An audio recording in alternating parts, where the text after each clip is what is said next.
அணுவை பிளக்க முடியும் என்று 20ஆம் நூற்றாண்டில்தான் ஐரோப்பியர்கள் கண்டுபிடித்தார்கள்.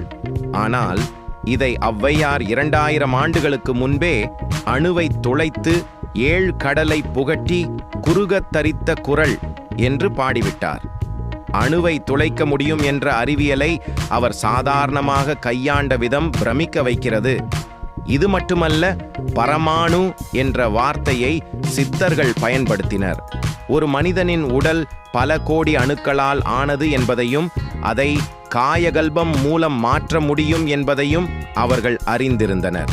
திரவ நிலையில் இருக்கும் பாதரசத்தை கூட ஒரு மணியாக மாற்றும் ரசவாதம் அவர்களுக்கு தெரிந்திருந்தது.